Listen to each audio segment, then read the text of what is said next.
सबु कर्मर फल कर्म सिनेमार सफलता को नहीं यही मत रखिंट अभिनेता अनुभव महांती। एक कार्यक्रम में जोगदेवाक ब्रह्मपुर जाइथिले अनुभव कहिथिले ब्रह्मपुरवासी भल पाइबा सबुदिने मन रहिबो। ए अवसर में से कहिसेंती कर्म चलचित्र तांको पई ओ ओडिया सिने प्रेमी नुआ अनुभूति थिला।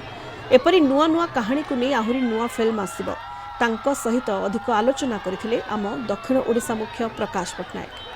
कर्मर हाउसफुल सफलता पर एबे आगु को आसु रावण तांको मोहर हम सुनिया सर कोन कहबे सर 2004 मासरे ब्रह्मपुर माटी आपन जेमती भल पाइबा देइथिला एबे 2024 रे मध्ये सेही एका भल पाइबा दउची और अधिका क्रेज बढ़ची। विशेष कर हम कहि परिबा जे जो युवा पीढ़ी माने अछंती से माने अनुभव नै कि नुआ नुआ किछि अनुभव करते एटा मो पई सौभाग्यर कथा। प्रकाश ब्रह्मपुर जेबे भी आसबार सुजोग पाइछि सबु बेले जो भली भाबर भल पाइबा जो भली भाबर आशीर्वाद आउ स्नेह अजाड़ी दियंती एठिकार बासिंदा सेटा को जेते मु तुलना कले बा जेते वर्णना कले कम पड़ जिवो। मु समस्तंकर भल पाइबारे नतमस्तक होइकी रहिबी ऋणी रहिबी एवं सिनेमा को जो भली भाबरे 24 रे जमती रिलीज होला 2004 रु आरंभ करी आज पर्यंत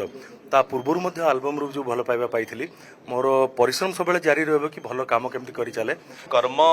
फिल्म कथा जदि हम कहबा सेटर जो चरित्र कथा जदि कहबा से नामकरण नै कि आचरण उच्चारण कथा जदि कहबा आगो को आछी रावण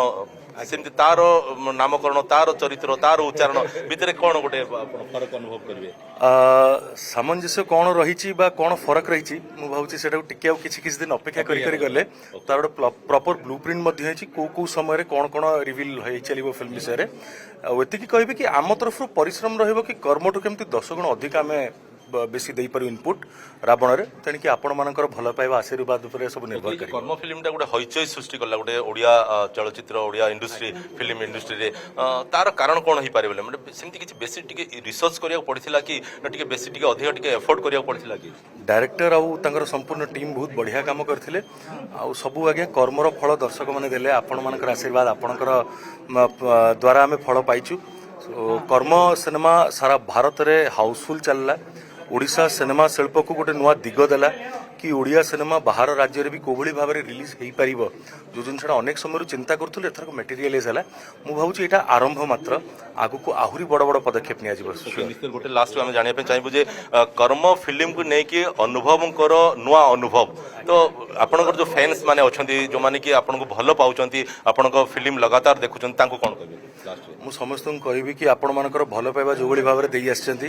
बस से भल पाइबा मु कामना करुच्ची आ मो तरफ एति कहबी कि मोर कर्म मु करी चलिबी आपण मानक भल पाइबा मो तरफ सबले शेयर हेबो ए जीवन थिबा जाय भाई केवल आपण मानक आशा करबा निश्चित में आशा करबा जे अनुभव नै कि आउरी नुआ नुआ फिल्म आसीबो आ तांकर जो फैंस माने अछंती तांको पे नुआ नुआ भेटी मध्ये दिया जबो। ब्रह्मपुर कैमरा पर्सन रविंद्रनाथ बेहरांग से प्रकाश पटनायक कलिंग टीवी।